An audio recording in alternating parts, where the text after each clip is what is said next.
Hello, everybody, and welcome to another episode of Two Asian Blokes Podcast, a podcast where we talk about Asian pop culture, films, TV shows, comic books, anime, music, food, video games, whatever we're feeling at the time. Really, my name is Dan with H, and with me, as always, is my co-host Tavi. Hello, Tavi.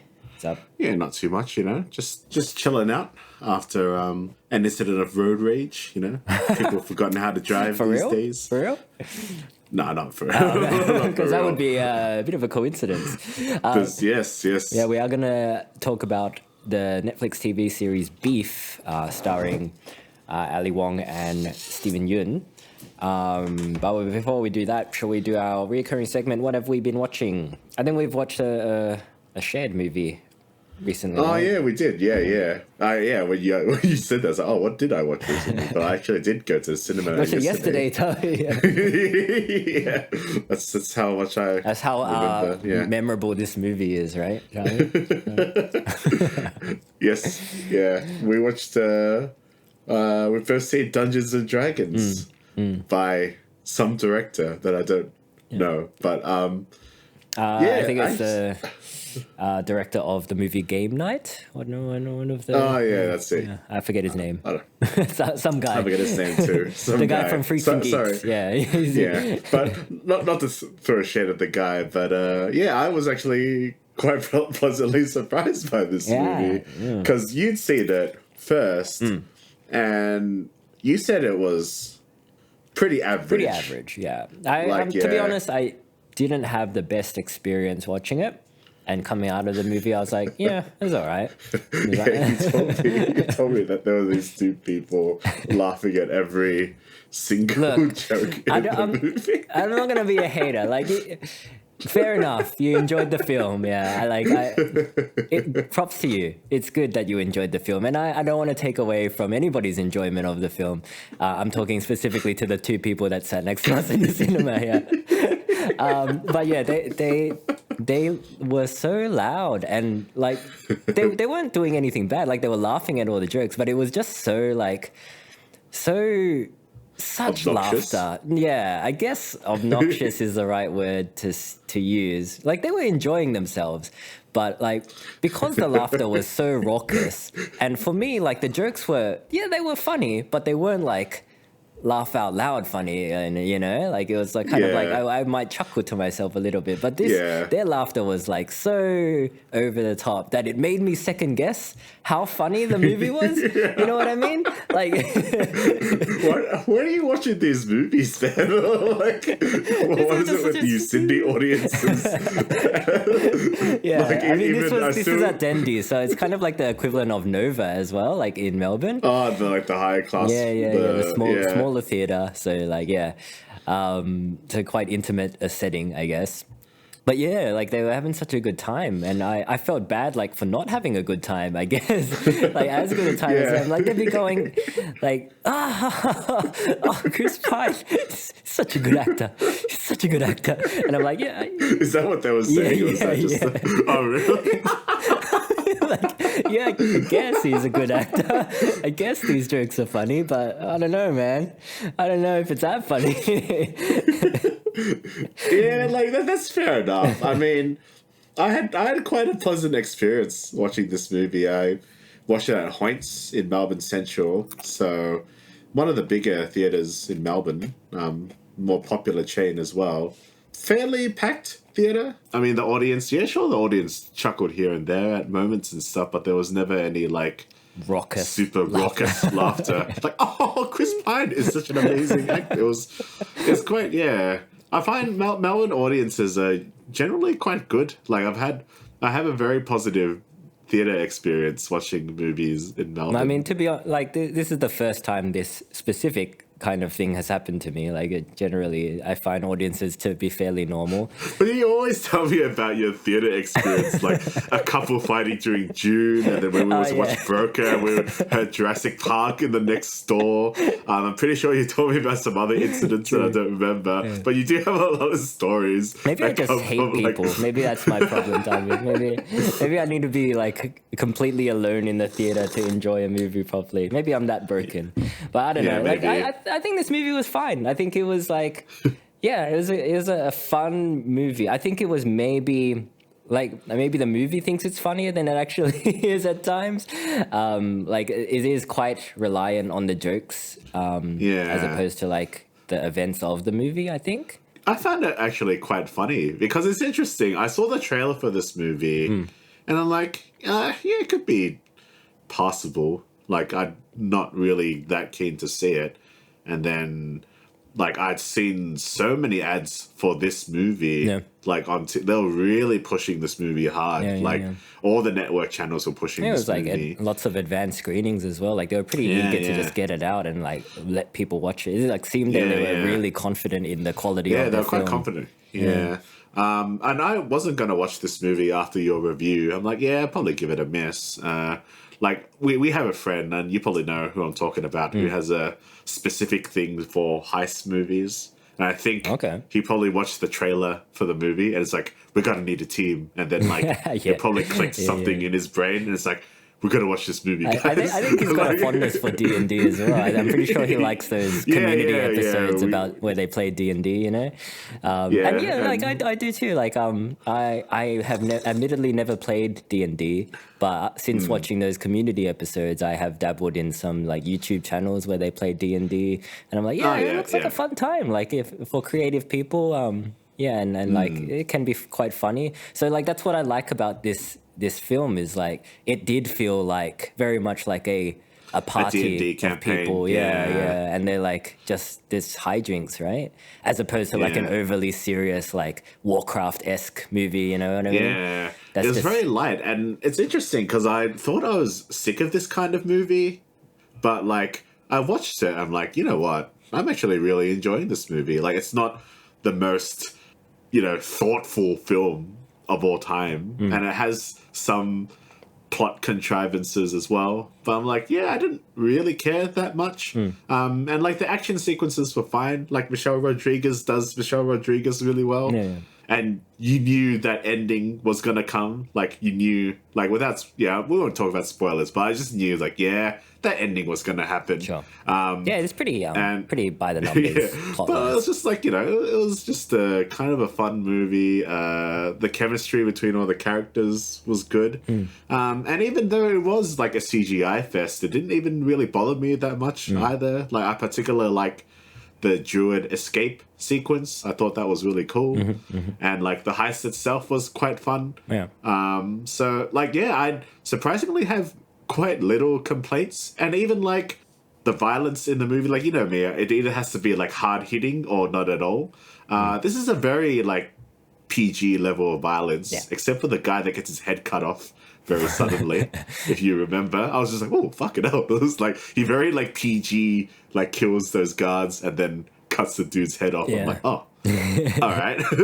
But there's some people getting dissolved in acid as well. Yeah, like, I mean, it's got moments here and there, but it is for the most part pretty PG. I'd like, you'd take your I think there were a couple of families that probably didn't get tickets to Mario that came in and watched this movie or something.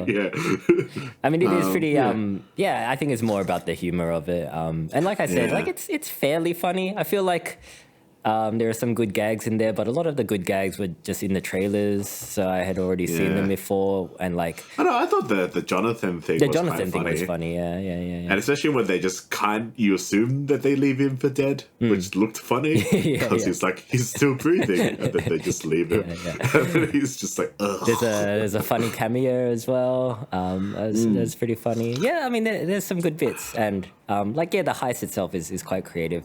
I think maybe there was one fetch quest too many for me, perhaps. Like, I think maybe pacing was an issue. I felt kind of bored during some bits of the film. But I think I'm in the minority here. I think this movie has done pretty well for what it is. Has it done well? Like, apparently it hasn't done that well at the box office. Maybe I'm thinking critically. Like, people seem to like it. It's done critically well, Like, it's even like a lot of people who are critics of these kind of movies, including myself, it has actually like kind of won over. Like, I'm really surprised by this movie because, like, I was telling you yesterday, like, I was expecting to like not like this movie at all. I usually like, I like my action quite intense, but this is such an easy movie to watch.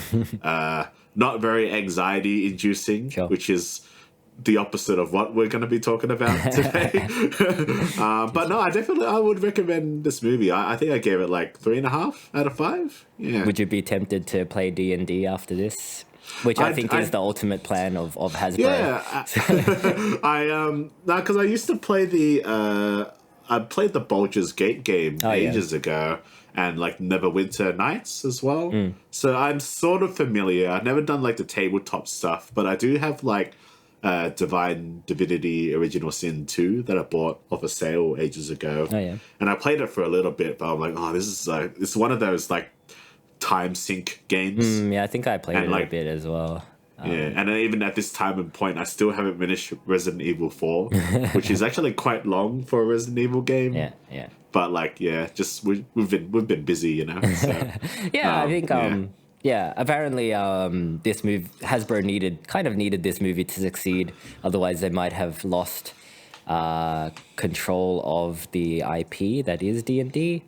I think the shareholders were like, you got to do something with this, otherwise we're going to give it to Wizards of the Coast. But I think they've done pretty well with this movie, and I'm pretty sure it will get a sequel. I wouldn't mind watching another one of these. I honestly wouldn't mind. I'm not sure it would be good, but like the world, it's a pretty flexible world. Quite a diverse world, as you would say. And I don't think they put too much of the lore in this movie. I think that it was a pretty good balance. You don't need to know anything, I don't think. Like, this might even be a movie that my mum might like, because it's quite light. I guess there are very little horror-esque elements if you're going to be talking about the skeleton parts, but it's by no means scary, I think. Actually, no, there are actually some kind of like creepy bits. I feel like the Red Wizard is pretty... Yeah, she's like, there's the one bit where she's like hiding in the shadows behind a curtain. She's like whispering to one of the dudes. And I'm like, oh, shit. Anyway. Good luck getting D&D. Good luck getting a segue to beef from this D&D. There's we don't have one. I didn't even eat beef for dinner, so I can't even make a quippy thing about beef. But we're going to talk about beef. Beef, with the new Netflix show starring Stephen Yeun as Danny Cho, and Ali Wong as Amy Lau. And basically their characters, Danny and Amy, respectively, are caught in incident of road rage against each other, and this little bit of pettiness escalates throughout the show. Quite a few genres in this show. Like, there's some elements that I didn't quite expect. Well, I think at its core, it is a revenge story, right? Like, both Danny and Amy are trying to get revenge on each other. It is. I was actually thinking about that, and it's actually quite Korean for an American show. It's written by Lee Sung-jin, who I haven't heard of before, but he's done a lot of writing gigs for a lot of sitcoms, it seems. Okay. I think he did some for Two Broke Girls. I think he did another one for another like Asian American kind of show. But this man, like, for a dude that I'd never heard of until now, like, he's written a really fucking good show, man. Like, I remember watching the trailer for this show and I'm like, oh, it looks pretty good. Sure. But like, it could be bad. Well, like, who knows? I mean, it's A24, so that's pretty good stamp of quality. It's a good, right there. But like A24 has some misses as well. But I'll give it like But A24 combined with Stephen Yeun, like, both of them are pretty good, like, indicators of quality. So I was fairly confident that this show was going to be good. And it turns out it is pretty good. So if you haven't watched it and you want to watch it, we'll try to talk non-spoilers first, I think, before going into spoilers. I think we can do that. But if you want to go in totally fresh, probably go watch it. It's all on Netflix now, so go watch it and then before coming back to this. But you're right. So the inciting incident is a road rage incident, and that sparks off this kind of Danny and beef. Amy. Danny and Amy going on their respective paths of revenge. But you're right. There is other stuff going on besides the revenge plot. one of the few TV series that features a majority Asian American cast that is a comedy that is actually funny. Ooh, okay. Ooh, that's right. That's it. Yeah. All right. I think I hear fans of Fresh off the boat. I'm sure that Kim's Convenience, you know, I feel Convenience. like I hear them knocking at your door, Tommy. I haven't watched either of those shows. They might be all right. I don't know. I tried to watch Kim's Convenience once. I was like, yeah, not for me. It's just not good, right? But the thing is, like, all right, yeah, if you like those shows, that's fine. Like, I'm never really a big fan of those very, like, light sitcom-esque shows. And, Asian American media has come a a long way. I can feel you Especially- walking on eggshells. I'm picking my Choose your words words. carefully. Because, like, look, I can hear people clicking the dislike button already. this is our show, and we haven't been bought out yet. So this is just an honest opinion. Especially since the days of, I bring this movie up a lot, but yeah, you know, Crazy Rich Asians is like, back in those days, that's when it started. But like, I remember just seeing a lot of these very average, like, rom-coms and sitcoms just come out featuring Asian Americans or Western Asian demographic. And it's just like, it wasn't very funny for me. I found them quite bland. I was just like, eh.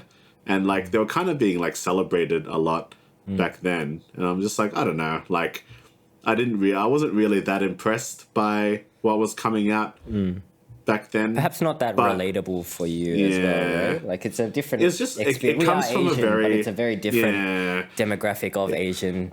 It's kind of like the rich upper class kind of Asian media Perhaps. that haven't really struggled, I don't think. I don't know. That's kind of generalization. That's not to say But, that you and I have struggled. yeah.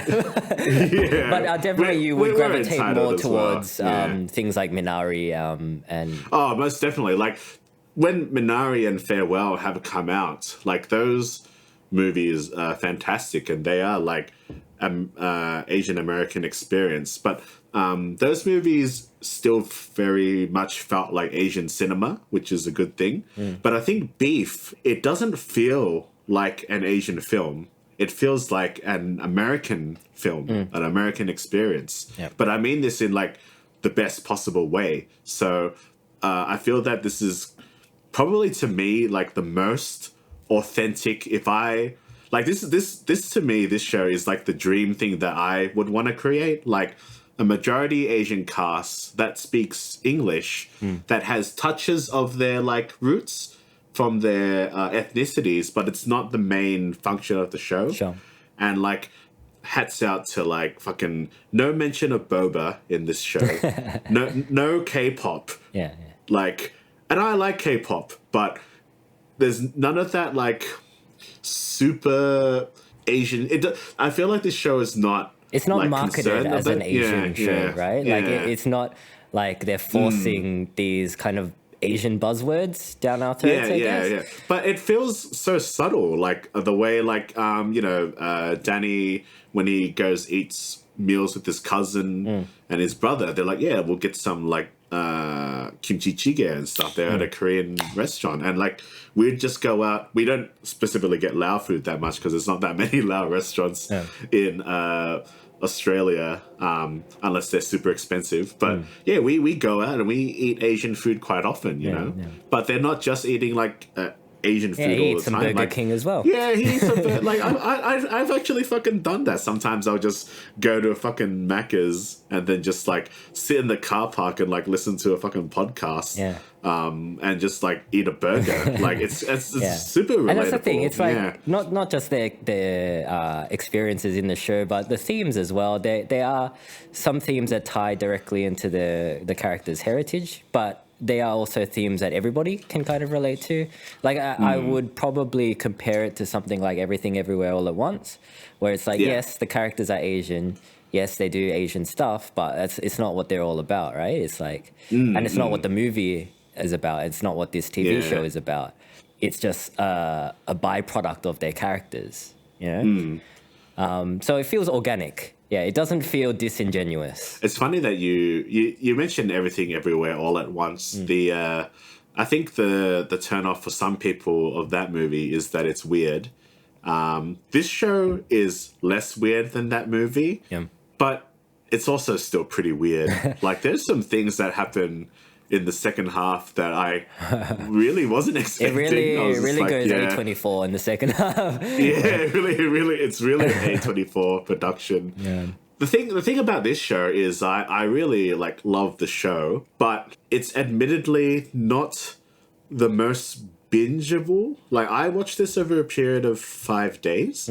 And if I wasn't recording a podcast, I probably would have even taken more time to watch the show. Because, like, I had just finished watching the last episode, like, a couple of hours ago. And I'm still, like, processing kind of, like, what I've seen. Like, this would be a show where I would have liked to have watched again before, like, talking about it. Because there's just a lot of stuff happens, you know? Yeah, I think you're right. Like, it's not that long. It's 10 episodes, about 35 to 40 minutes an episode.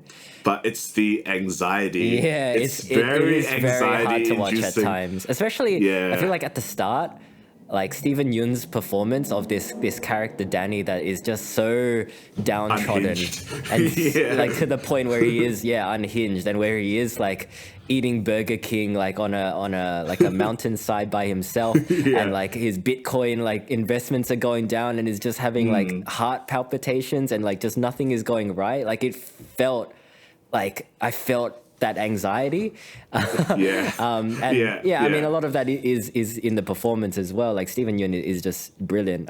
Steven Yeun is fucking just, he's had an Oscar nomination, so he's definitely received recognition, but like, man, this dude, he's just like, his performance, like, it cut me to the bone. If you're not familiar with him, it's Glenn from The Walking Dead. Yeah, you've probably seen him, but if you only know him from Walking Dead, check out his other stuff. Like, he rarely misses. He's in a lot of good stuff. He's got a good body of work. He's got so much fucking range, man. Yeah. Especially he does Unhinged really well in both the calm Unhinged you've seen in Burning and the like very, I guess, the American style Unhinged you see in Beef. Like, this dude, man, like, fuck, is Steven Yeun. Yeah, and he's very believable as this character Danny, who is like this kind of Korean American, like all his little American mannerisms, like his yo man, like kind of shit. It's his relationship with his brother and his cousin. It feels very American. And you only really catch glimpses of like his Korean heritage, like when he's talking about his dad, when he's talking about his like ideologies as well, like his he always talks about like how he doesn't fuck around with white women, and how Western psychology doesn't work on Eastern minds. So you can see that he does kind of cling to his heritage as a Korean American, but at the same time, like his mannerisms and his interactions with characters is quite American as well. So like that, I think, like honestly, I don't know many Korean Americans, but like to me, the performance seems like it's pretty spot on. I think I've met quite a few like Asian Americans who kind of have a similar like vibe to these guys, and I think it's authentic. I think this is like the true eye to like an Asian American, like people like us, you know, especially, he's got his brother as well, Paul, who is probably like the most like me, maybe quarter life crisis, and plays a lot of games. I think I'm kind of like a mixture of Danny and Paul. You've got the anger of Danny mixed in with the lack of direction of Paul.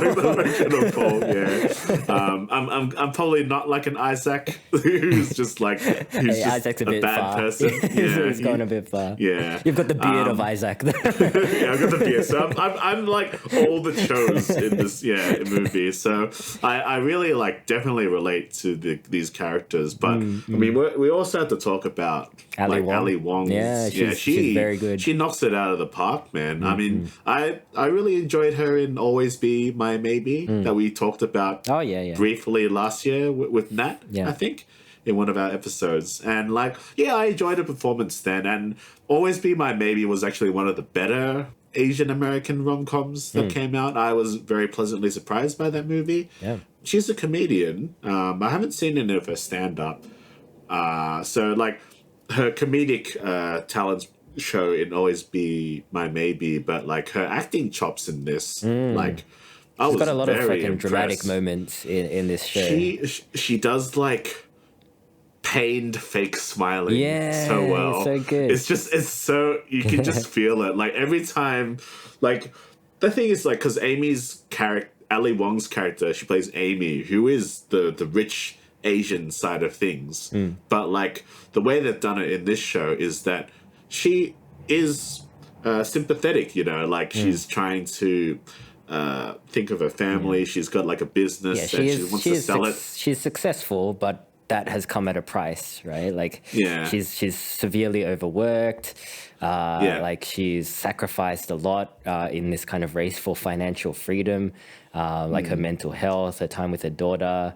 And she's trying to sell off her company so that she can finally relax, but the stress of the deal has just put her on edge, which is caused, and she doesn't have an outlet as well for her frustrations because her husband. Her husband Georgie, yeah. So George, he means well, but he's got this kind of naive, child energy to him, where he's just he's so carefree because he's never had to worry about money, so he doesn't really understand her position and her frustrations, and he doesn't let her vent her frustrations at all. Every time she tries to vent her frustrations, she's he just stops her and he's okay, let's take a deep breath, let's calm down. Let's write in our positivity journals or whatever. I really like this character because you kind of know someone like this. You get it. It's they mean well, but they're super kind of annoying at the same time. Just someone. That's the thing of it. You can't just be positive all the time because it just does not work.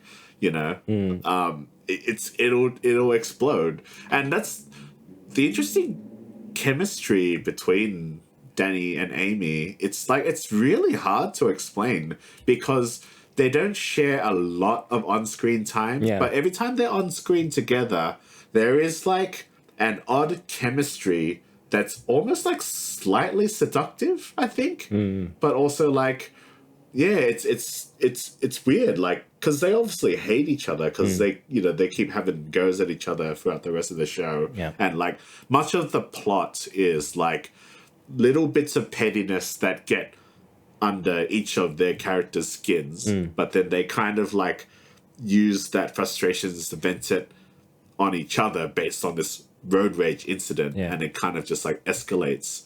But there's a really weird there's a certain chemistry. You could perceive it as a sexual chemistry. I feel in a different movie they probably would have ended up as a couple. And you're right, they don't actually share a lot of on-screen time together. A lot of it is them kind of doing their own thing and things not going their way because of something that the other has done, not on screen, I guess. They're affecting each other's lives, but kind of indirectly, right? And I think that's really effective as well. I think that works with the pacing of the show too, because when I first started watching it, I messaged you and I was I feel like this could have been a movie with the way things are going. But the way that each episode is kind of broken up, they have time to focus on Amy and they have time to focus on Danny separately, as opposed to them kind of being in the same scenes together, which would have severely cut down the runtime, I feel like. But I think overall, I think the format is quite good. The 10 episode format is quite good. and it gave a lot of breathing room for the characters to kind of just tell their own individual stories as opposed to the story of them together, which I think was really effective, and I think was the overall purpose of the show, was to kind of make the audience see where both of these characters are coming from. Yeah, I kind of felt the same way as you as well. Like the first few episodes, like I watched with the Sun Man, and we were cracking up.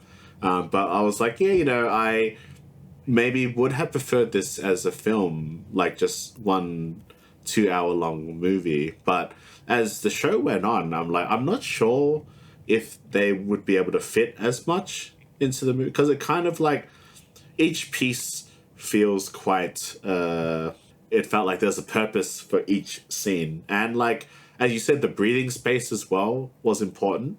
And I love like depressing shows, but like the show is so anxiety inducing because as much as we say we love the performances and the characters, as people, no one is really likable in this show. They're all terrible, except for the little girl. The little girl is pretty good. Little girl. But like each character is just very human, I think. Actually, I'm thinking about it now. There's one particular character that I quite liked, Edwin. He's in the church. Yeah. His turn is really funny because he's kind of like that really like positive team leader in the church. And I find that portrayals of Christianity when it comes to Koreans is like the most positive I've ever seen like Christians like depicted in film. Because anytime I've seen like besides shows like Seventh Heaven and but any movie where there's like a religious like faction or Christians, it's always like that really like deep south like fear mongering kind of person. The devil's all the time in here. Yeah. But like I find all the Christian stuff in like even in Minari it happens. It's like, oh, it's actually quite like you can see why people would go to a church because there's a good sense of community. But then Edwin comes in and he's like all positive and stuff, and only after one basketball game when he starts losing. I mean, you see it before then. In fairness, like you can like from his first interaction, you can see that kind of insecurity peaking.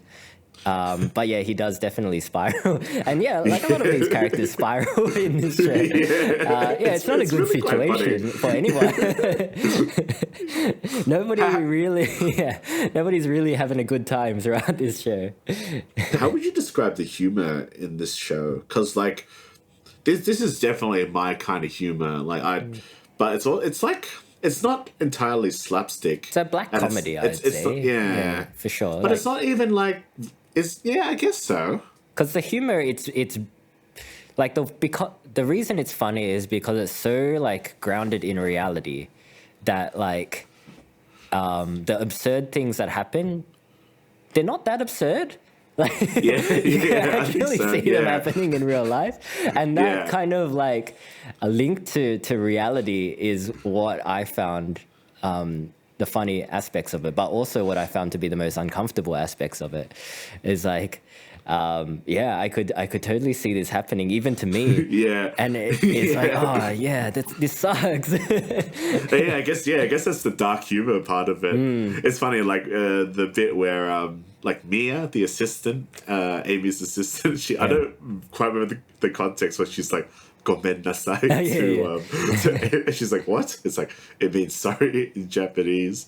And then like I've definitely seen that happen where like your well-meaning white friend is like kind of trying to be respectful, but in turn it's kind of like cringe at the same time. I found that really funny. But and you've got characters like Jordan as well, like the rich billionaire tycoon. Jordan, who's just like just culturally appropriating all over the place. That's it. But like that's the thing, like Amy has to suck up to this character so much. And that's like the interactions between her and Jordan is just so fucking vain. And it's just like, she says it, she's like, I don't want to fucking hang out with my boss. I just want her to give me the fucking deal, you know? And it's just like, because there's so much of work culture is like, you know, your bosses maybe. I can't say that all of them are disingenuous. Like a lot of people do have like good relations with their bosses as well. But like when it's something as high stakes as that, and like I think a lot of people can really like get it's like, oh, I don't like I kind of just want to live my own life. Like I don't want to eat hang out with mushrooms you. and foam I don't want with to eat. you. Yeah. The mushroom foam thing. That was so funny. There's like this one really funny edit where like it's really hard to explain. I don't quite remember the image, but it's like this foam that's coming up like a stick or something, and then it's like. And then this person's just swirling this foam around, and it just looked And really like funny. there's like this foam, like kind of like plops off the wand that they're using. Yeah. I know exactly the shot that you're talking about. It's pretty funny. Yeah. I just love that. Like that's the absurdity of like being super rich. It's just like You eat foam. this is these things that you just fucking like. It's brilliant, and then like. I think because you still have like Amy, who's still kind of not quite to that level yet. So I think that's what keeps her quite relatable to someone like me and you. Yeah. Is because like it's someone that is not like still reaching that level, but still being pushed down. And I think that's a very like Korean feeling of the being oppressed kind of thing, where you're never really gonna get higher than your boss or whatever. You always feel like someone is looming over you. So that's where I feel like a lot of the more subtle Korean cultural sensibilities comes into the show, because it's just like looming gloom that you can never really get anywhere without being like screwed over. Yeah, you know? definitely you see that in Danny's character as well. Like he's just trying to be successful as well. It's just like Amy. He's just trying to bring his parents over, man, and that's such a heartbreaking motivation. 100%. I think. Yeah, but it's like he's so stuck into this rat race, and he doesn't see an end to it. Like he sees people like Amy, and at one point he asks her like, are you happy? Like, do I have to get to your point to be happy? Yeah. And she just straight up tells him like, nah, like even if you get to my point, it doesn't mean you're going to be happy. And it's just like, it's the reality of that situation that really like hammers home that theme of oppression, of like being so downtrodden by this system that tells us, you know, like if you work hard and you can become successful, and then that'll make you happy. But the reality is it's not always the case. It sucks. One of the best things about this show, and I think I told you about it, is the fucking soundtrack, man. Like this soundtrack slaps. It's like 90s, early 2000s, like angsty, like rock stuff. Yeah, and it just this was like. I feel like, like me and Lee Sung-jin, like we have a very similar taste in music when we were growing up. And like I'd never seen like Asian American property that had this kind of good music. Yeah. You've got like, I think every end credits, like there's a pretty good track from like the 90s or 2000s. Like Incubus is there, Hoobastank is Incubus, Hoobastank, System of the Down, Smashing Pumpkins, even Bjork, Smashing Pumpkins. They used the Today in the trailer. That's where like that really got me. They got the Offspring as well. I think they used like I'm having a look at the official soundtrack that's on Spotify, and they've got like Limp Bizkit. Like, man, I'm like I was like listening to the soundtrack like when I was like driving earlier today. Luckily, no road rage incidents. There was one like a couple weeks ago where I wanted to smash this woman's face, but I didn't. Okay. Like, could have had a TV show, Tuffy. Could have had a TV show. Yeah, could have lost everything. But yeah, just, do you think that's a millennial thing? Like, do you think this just kind of? I think so. Yeah, I feel like people our age are like starting to be like in the industry and creating things, and I think it's kind of like I imagine Lee Sung-jin was probably watching like a lot of like stuff that I was talking about. It's like, I can do much better than this, or this doesn't represent me. Yeah. So he's gone and made something and done something about it, you know? Right. We've had a go at like soundtracks in the past, like Resident Evil, the Netflix TV series. Like just but there's a difference between that and this use of music. Like this use of music feels genuine. It feels like it's coming from a place where like this kind of Asian millennial phase of life, where like it's put there with the audience in mind, you know, as opposed to it being put there for like, I don't know, for branding's sake, I guess. For branding's sake, yeah. Like I mentioned with like Black Adam and playing Painted Black. It's just like, you don't listen to this. You just think it was cool. But like, yeah, I mean, the funniest moment for me does involve a soundtrack. And it's the first episode. Like that, the ending of that first episode is like, I was watching it with some man and like we laughed out loud. Not even at the reveal of what Danny has done. But just the intro, like the intro chords to the reason. It's so recognizable, right? Yeah, especially for us, because we kind of clown on the song at karaoke. Because Hoobastank does have an Asian lead singer. I think that's what we were really... that's what we gravitated towards when we were growing up. Yeah. And then like there was always a performance that I think was on... I don't know if it was on YouTube. I don't know how we saw it. The MTV Music Awards, maybe? Yeah, maybe. And he would like... Because he wasn't admittedly probably not the best singer. Sure, like, he sounds good in the studio, but live probably he just didn't have the vitality. Couldn't hit the high notes. Yeah. So he would let the audience do it. So every time we sang The Reason at karaoke, we'd always like, every time he would like get the audience, we would like shove the microphone in other people's faces. So we always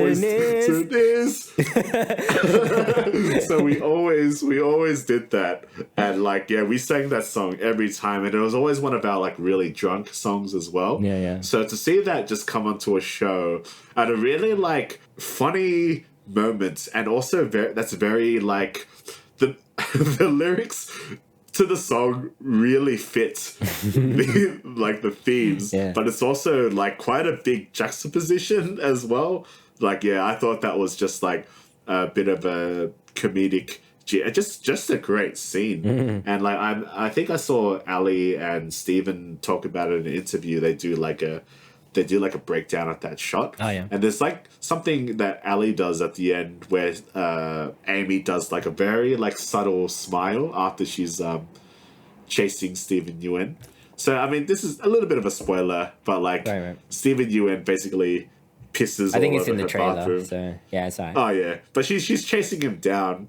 And then she does like this kind of... I didn't even notice it until she talked about it, but she does this kind of like very like little smile during the rage. And it's kind of like, that's when we're talking about the chemistry between these two characters, is that she's never really been allowed to vent her anger at all. So now that she has like this connection to anger, it like there's kind of a pleasure to it. Yeah. It's kind of like why like I like listening to metal and stuff, and like, you know, why people sometimes kind of are addicted to depression or suffering. It's just like there's this kind of human connection to anger that maybe sometimes people crave. Yeah. So when you have a character like George, like, who's just always fucking positive, well, it's really fucking annoying, you know? It's just like, just let me... I don't want to fucking write in my positivity journal, in my thankfulness journal,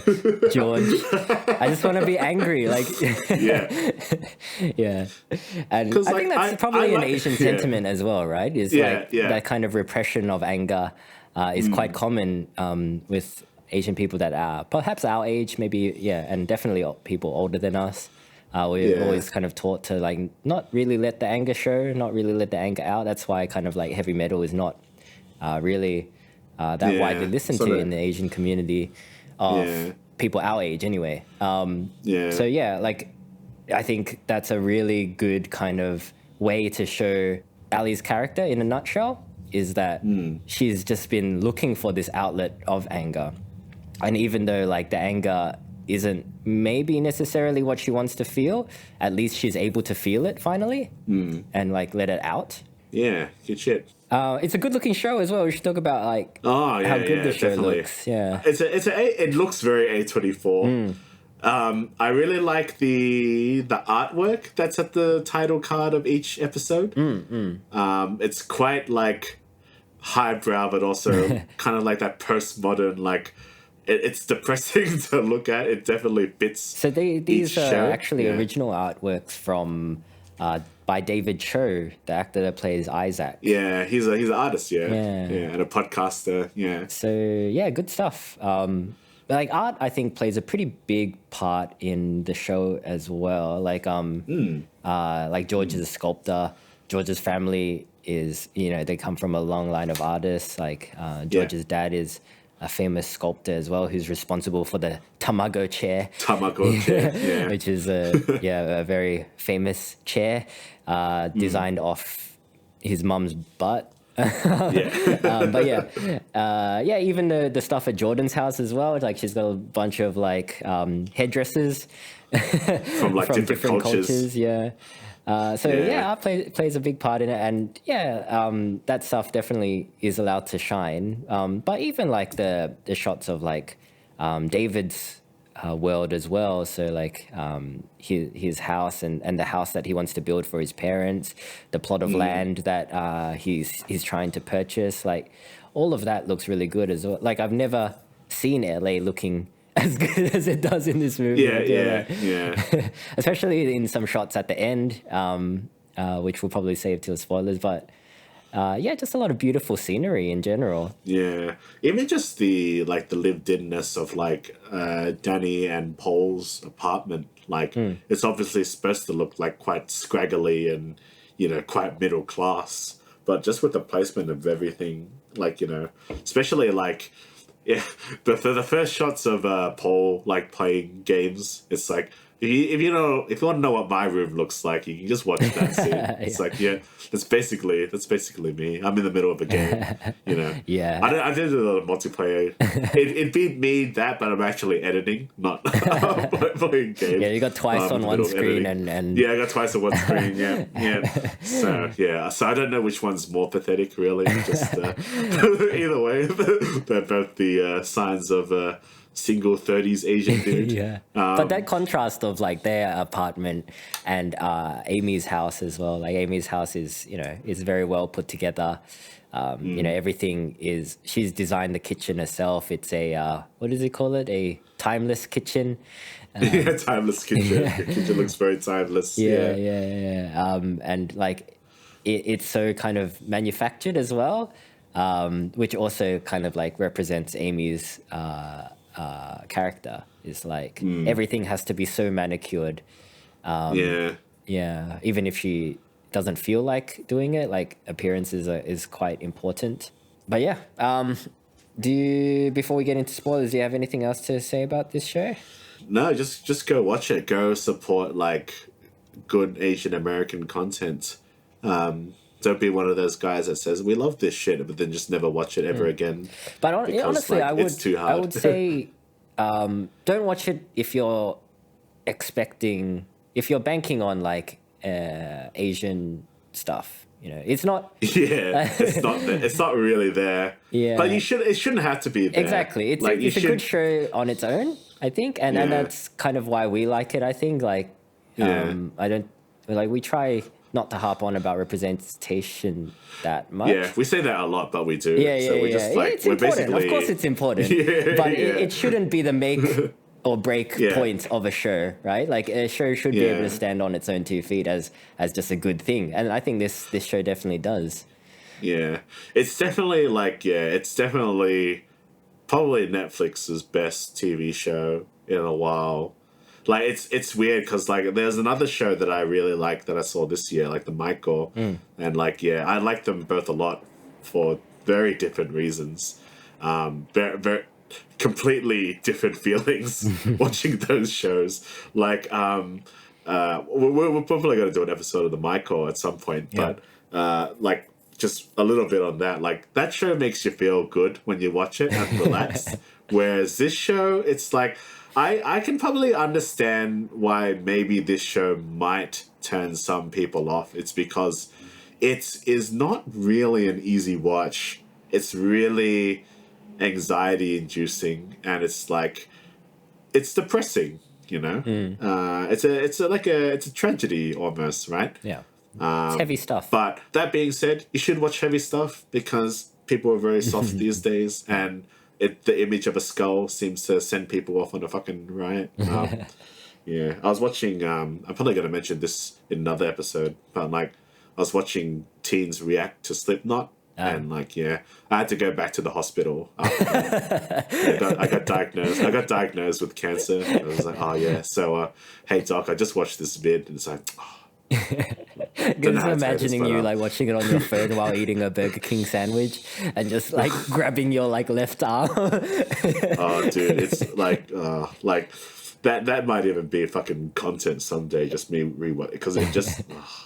Nah, I'd get cancelled, so I probably can't do that because I felt like I would turn into Stephen Yeun's full beef mode if I had to watch it. It was cancer inducing, but that's my rant over. Go watch this show. Yeah, it's good. It's good.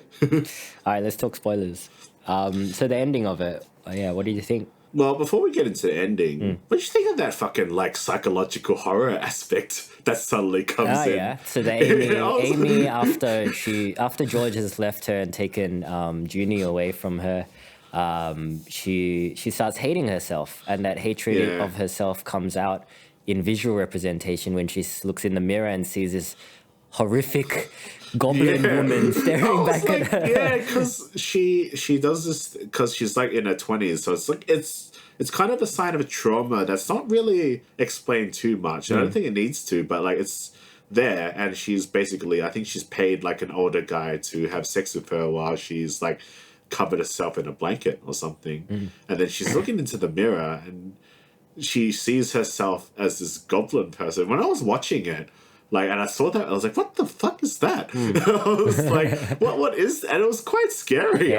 Because I did not expect this kind of, it's kind of horror imagery. Yeah. And it's only there for one episode as well. It's like very kind of like Babadook style. Yeah. And that's the thing, like that's why I said it becomes very A24. It gets really weird. They end up explaining it kind of throughout the course of that episode. It's like, I think she first sees the goblin woman when she catches her dad cheating on her mum. And she sees the woman that he's cheating with as the goblin woman.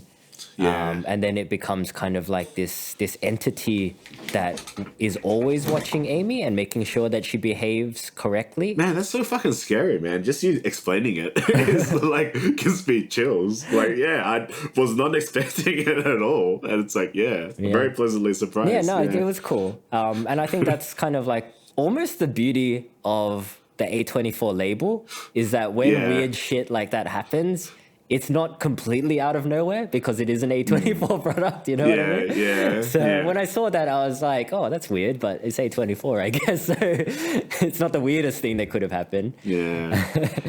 There's a pretty big, like, climactic shootout in the second last episode, like, before we get into the end, where it's like, basically, I mean, if you're listening to this point, you probably would have watched the show, but, like, it's when, like, Isaac is holding Amy and hostage along with Jordan and Naomi, Jordan's like half sister / and like fiance. The running to the panic room is like when I didn't expect Jordan to like get cut in half. I was like, oh shit, like because this movie is quite violence free. There's a lot of coarse language and there's like punching and stuff, but it's like it's adult in a very different way. So when this happens, it's not quite horror, and they don't really show it either. But it's almost like, ooh. I mean, I thought like she was just gonna like not get in, but like no, she's cut in half. It's the first death that is shown in the show, and what a death! It's like crushed by the door, and then proceeds to get cut in half by the door repeatedly slamming into her.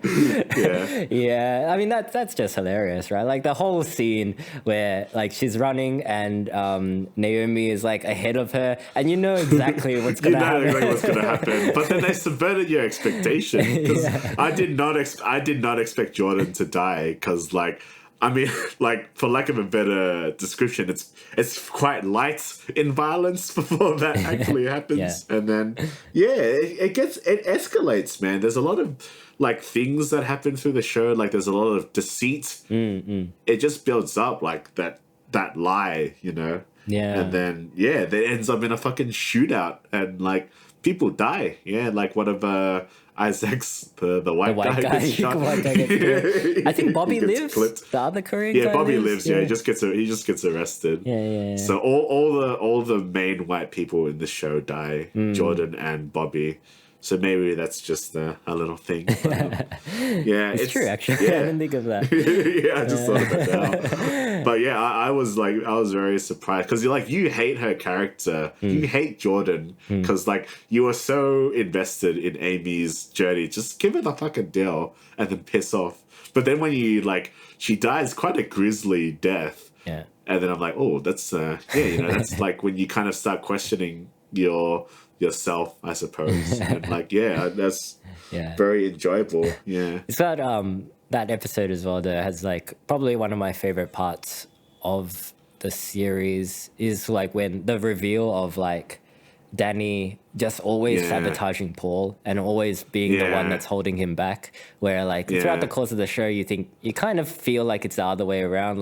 Paul is this kind of good for nothing moocher. He's always creating barriers for Danny and always kind of holding Danny back. Whereas the reveal is that Danny threw away his college applications because Danny just always wanted to be with Paul. And always try to be at the same level. And in doing so, he's been holding him back his whole life. Which is so tragic and it's a despicable thing on Danny's part. It's very despicable. Yeah. But you still don't hate Danny, which is weird. It's unforgivable what he's done.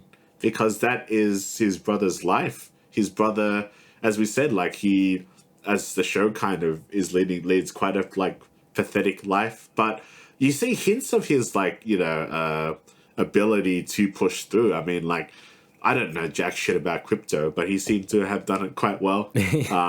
But he's capable, and Amy says it to him as well, and she literally says, "Yeah, your brother's holding you back," and she's she probably didn't know, but she was absolutely right. He's just his brother. Danny probably has this complex of him wanting to just be the older brother, because I think it's that Asian, maybe that kind of older mentality thing where the older brother is always going to be looking after the younger brother. Yeah. But that it's doesn't really... that Korean hierarchy as well, I think. Isaac brings it up a couple of times, right? It's you know, when the maknaes get out of line, you got to fucking slap him and shit. You got to slap him, yeah. But it doesn't really work in the kind of the American way. And I think that's the subtle point of just being Asian Americans. These values... they clash, you know, you can't always abide by them, but it's complicated, you know, I think Paul really and Danny's relationship was probably for me the strongest part of the show. Maybe it's just because I can kind of relate as having that same not the same dynamic, but having that older brother relationship and being fairly intimate with it. The scene where they're in the club together as well. And Danny's trying to give Paul this advice, and Paul he doesn't really respect Danny, because Danny's kind of way of thinking is not in line with his own, and he feels that it's kind of outdated, and he just wants his older brother to forget about all those arbitrary rules, you know, forget about having to please mom and dad and having to kind of stay this course that has been laid out with you. Just live. And just live, that line is just so hard hitting because it's quite hard hitting. It's true because for us Asians who have come from different backgrounds, there's kind of obligation to hold to your roots a bit, and I still think that is the case. You should have that aspect of you, but it's also embracing the Western side of things, you know, the new way of life. And I think that's the subtlety of being Asian American or Asian Australian, you know. I mean, we come from different continents, but we have quite a similar society, I think. And it's just it's different. And I think this is one of the times where it has been explored quite subtly. The other it's always been A24 that's done it, I guess. Except for there's actually a really good movie called The Half of It, which maybe we should talk about someday. It's about this Chinese girl. She's like a lesbian Chinese girl, and she writes like love letters for like this dude to like a girl that she likes or something. Yeah, I think that movie does it really well. Okay. Like it kind of has that cultural aspect of it, but it's not like in your face. It's not like, yeah, we make dumplings all day and then like, yeah, and then we only eat Asian food, but then we love European colonial art, Crazy Rich Asians. But, that's all right. Yeah, it's it's not there's good stuff. There are different interpretations of this Western Asian experience, and some of them we agree with, some of them we don't. Yeah. But this representation definitely, I feel like, is the one that I kind of feel is the more accurate, or feel more of a kinship towards. I think because of Danny's kind of blue collar roots and his relationship with his brother, I feel like a bit more invested in his character, which is not to say that Amy's character is not, not a strong character as well. It's just that, that other side of the thing is a bit more foreign to me, I would say. Like that kind of upper class mentality. But then again, like she has some kind of like relatable aspects as well. I wouldn't say I'm too, because I think I know Amy's. Like, I know some people that are like that. Not like fake, but I know people who live in that world, I think. So that's why I kind of find Amy quite relatable too. Like, there's just like, I kind of get her struggles, because I think I have friends who probably go through those same struggles as well. So it's not too foreign to me. It's not like Bling Empire, where they've just like complaining, but they're like mega rich. Well, you don't know though. You don't know what those guys are going through, Tavi. Maybe they're seeing demon women in the mirror as well, Tavi. Well, you gotta show me that. Then I might actually care about you, not just having a good time all the time. Yeah, but that's the thing, they can't show you, Tavi, because they're so repressed. Like, and I think that's a really strong aspect in this show as well. Is that like you never really know what people are going through. And like Amy and Danny don't really understand each other until they actually have a chance to sit down and have a conversation with each other as they're dying from eating the wrong berries. So this is the end. Yeah, the last episode is quite an interesting one, because it really pushes pumping the brakes a lot in the last episode. It's the most relaxing one, I think. It's basically after all the shit has happened with the shootout and Jordan's been cut in half and Paul is maybe dead. Like, it's Daddy and Amy, like they crash in the wilderness, like literally clash cars with each other and crash, and they're kind of out for each other's teeth, but they end up bonding, them. Like, and they had these shrooms, these berries, poison berry things, and then like they start tripping, and it's actually a really nice episode. Like, I felt quite relaxed, and this is just like from the really great chemistry that Stephen Yeun and Ali Wong have together. Like, it's the most that they share on screen time. It's all them through the whole episode. And it's just like, after all like the shit that they've been through, and they go through a lot of shit through the show. It's just them finally understanding each other. And they explain a lot of what we as the audience have already seen and already know, but because they're explaining it to each other, it's so cathartic to watch. Because you're like, oh, finally, they're just having a conversation. Like, this is what they needed to do from the start of the show, and they're finally having the chance to do it. There's a really cool part where like they kind of switch bodies, and it's like a representation of like, they're not different, they're not very different. Like they actually have a lot in common. And there's some shit with crows going on as well. The crow some A24 weirdness. A24 weirdness there. Just kind of like lightening the mood a bit. I thought the crows would come back into play. Like, you can see like crows throughout the course of the show. Like they kind of like Danny comments that crows like him. Amy like points a gun at a crow at one point, and I think it's just that kind of like symbolism, that Norse symbolism of like the Watchers, I guess. there's a lot, like all the episode titles are based off like quotes from like famous writers like Kafka and Sylvia Plath. Oh, yeah.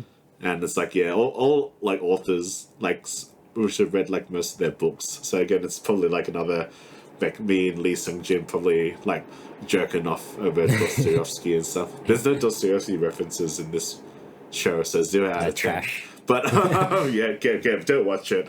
Retract everything I've said and end the podcast here right now. But no, yeah, and the ending itself is quite sudden, where like George comes in and he's like, "Get your hands!" This is after him, like, and he just shoots Daddy. Yeah. I also didn't expect this, and it's like a little bit convenient, but I was like, it's kind of funny. Yeah. He just shoots Daddy, and then like they kind of like Danny's on the breathing machine, and then like Amy kind of just snuggles in with him, but then it kind of like he moves his hand around her, and he's still alive. Yeah.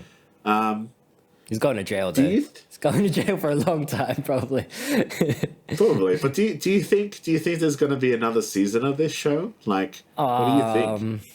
I didn't really think of that, to be honest. I don't know if there's much more story to tell now that they've found common ground. You know, like I was thinking about this because, like, the beef is over between them, but is there beef between like the brother, like Paul and Danny? Because like Danny's revealed to Paul that he's thrown away his shit, and George is divorcing. Yeah, but the thing is, like, they're both Amy. At rock bottom now, right? So like this show, or this season of this show is basically watching them go from pretty good to like rock bottom. So now that they're at rock bottom, there's not really that much room for them to go. I mean, Isaac is still out there, I guess. So like, you could. Yeah, I don't know. Like I like shows, especially a lot of Asian media where they don't wrap everything up. And I think the point of the show is that like you're always going to be going through suffering. You know, you're always going to be going through some form of pathos. But you just have to move forward. So I think a season 2 would weaken the show. I think I don't think there should be a second one. What if it's Edwin's revenge? Edwin's revenge. The story of Edwin. Beef, Would you be into that? I might watch it. Edwin's funny. Edwin is a funny character. He's like so kind of like passag. Yeah, it's good. I love it. Yeah, but like, there's because there's some subplots that are kind of built up a little bit, but don't really go anywhere. Like, there's a slight love interest between Danny and this other girl or something at the church. Esther or something? Yeah, Esther. Yeah, and like, you don't really know what's gonna become of Naomi. Like, is she just gonna deny that she was the cause of, like, the sister's-in-law's death, and then just like, slash fiance. Yeah, she should probably inherit Jordan's stuff.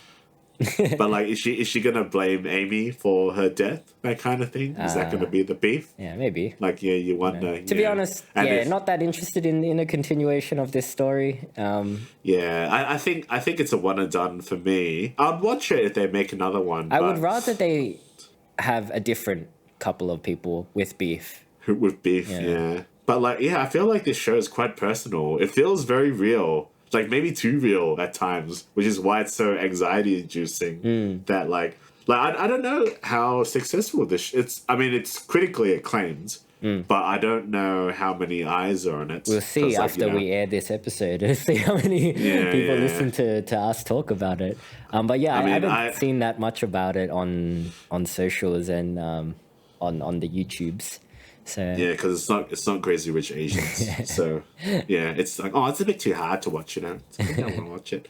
So it's a show that should be it's not that binge worthy as well. So maybe people are taking their time to watch it. Yeah, this is a pretty important show to watch, I think, because I think this is the kind of show that is going to open gateways. I mean, basically, what I'm saying is to the kind of stuff that I want to make, like like, because this really is like a dream show to make. I think for like Lee Sung Jin like to create like a TV show that is majority Asian actors in English and is like very complicated, you know.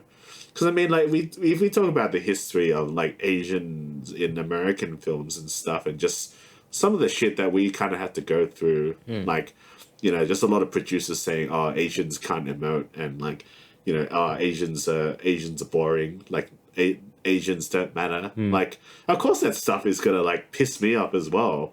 It's just like it's very like kind of racist in the core of that, because it's like you're just not like paying attention to an entire race of people, you know? Yeah. And it's just like, yeah. So now that there are like shows that people are like, you know, reciprocating with, and they're quite nuanced as well. Oh yeah, definitely done with a very light touch. Yeah, these themes. It's good. It should definitely be on people's radar. Even if it's a hard watch, I think it's like it'll definitely like change you for sure. It's like, yeah. I mean, hopefully it would make people think twice before they get into a road rage. Because you never know what's happening on the other side of the situation, you know? Like, people go through shit.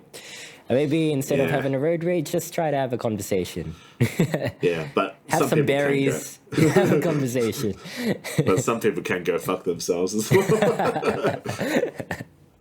All right, do we have anything else to say about this show? Nah, like, I probably... Yeah, if I hadn't said it by now, it probably wasn't that important. So, no, seriously, just go watch the show. Go listen to the soundtrack, because it's a fucking cool soundtrack. And it's like, yeah, there's not that... There hasn't really been a soundtrack that's really, like, showcased my nostalgia of the early 2000s and, like, late 90s. Especially, like, hearing Incubus, man. I was like, damn. No, that Huber like, listening to Drive. Yeah. Yeah. Melbourne's own? Yeah. Is he from Melbourne? Who? Hoobastank. The lead singer of Hoobastank?